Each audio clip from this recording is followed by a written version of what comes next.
Well, welcome to Tacoma Calvary. I'm Pastor B, and this is today's Walk in the Light. And today I'm thinking about the amazing work that God did through this man, Martin Luther, in the 1500s. A man who not only stood up against the Catholic Church, but he stood up against a faith that you had to work for. He clung so tightly to what Paul the Apostle said in Ephesians chapter 2, verse number 8, "For by grace you have been saved through faith, and that not of yourself, it is a gift from God." A verse we should all cling to as well. Except Martin Luther kind of swung to the other end of the pendulum, so much so that he took the book of James and the book of Hebrews and he considered them to be books of straw, books of hay, because he remembered what James said there in the second chapter, that I'll show you my faith by my works. Martin Luther somehow thought that this was contrary to what Paul the Apostle had said in Ephesians chapter 2. The question is it? Well, I go to Hebrews chapter 1, where in the very first chapter, in the first verse, it said, "God, who at various times in various ways spoke in times past to the fathers by the prophets, but he has in these last days spoken to us by his Son." Listen, when we need an answer from Jesus. That's where our answers come from. As Christians, we want to know what Jesus says. And Jesus answers this very question for us. In fact, what he says here in the Sermon on the Mount in Matthew chapter 7 is very, very important, because he identifies two people. He identifies the foolish and he identifies the wise. And for you and I, we need to recognize and reconcile at times whether we are the foolish or whether we are the wise. And not just assuming because we're Christians that makes us wise. Listen to what Jesus said. Jesus says in Matthew chapter 7, verse 24, "Therefore, whoever hears these sayings of mine."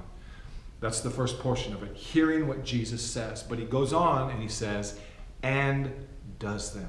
So there's those who hear the sayings of Jesus and they do them. Jesus goes on and says, "And I will liken him to a wise man who built his house on the rock." Listen, Jesus likens you and I as wise men or wise women if we hear the things that he says and we do them. Because he goes on in verse number 25 and he says something very important. He says, "And the rain descended, the floods came, and the winds blew. And they beat on that house, and it did not fall, for it was founded on the rock." Listen, he says the rain is coming. He says the floods are going to come. The winds are going to blow. In our Christian life, we are going to go through difficulties, trials, challenges, tribulations. We're going to go through all kinds of things. But those who hear the things that Jesus says and does them, builds their house on this solid rock. And when that happens, when that comes, for it's founded on the rock, it will not fall. But then he goes into verse 26 and he identifies the second. And that is, "But everyone who hears these sayings of mine and does not do them will be likened to a foolish man who built his house on the sand." So there are those who are wise and there are those who are foolish. Jesus doesn't make a claim that there's another category here. He says there's the wise and there's the foolish. And the foolish are those who hear these sayings and they do not do them. And that man is a foolish man because, again, listen, the rains are coming. And so he says in verse 27, "And the rain descended, the floods came, the winds blew, and they beat on that house, and it fell." But Jesus doesn't stop there. No, he doesn't stop there. He goes on and he says, not only did it fall, but great is its fall.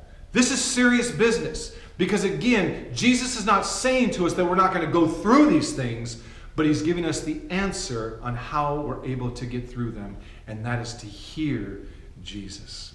We need to be a people who are listening to the Lord, and when we hear him, we do what it is that he calls us to do. Do you call yourself a wise man, or do you call yourself a foolish man?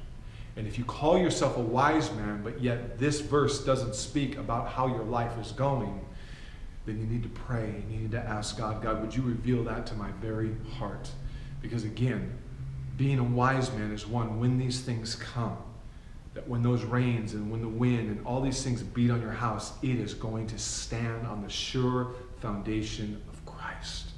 But those who hear these sayings of Jesus and they do not do them, not only is there going to be a fall, but the fall is going to be great and the fall is going to be mighty. Listen, the Lord will be with you. The Lord desires to get you through everything if you'll just hear from the Lord. God bless you guys today. If you want to hear more about the foolish and the wise, come visit us at Tacoma Calvary at 1201 South J Street in Tacoma, Washington. Or you can find us online at tacomacalvary.org. God bless you guys.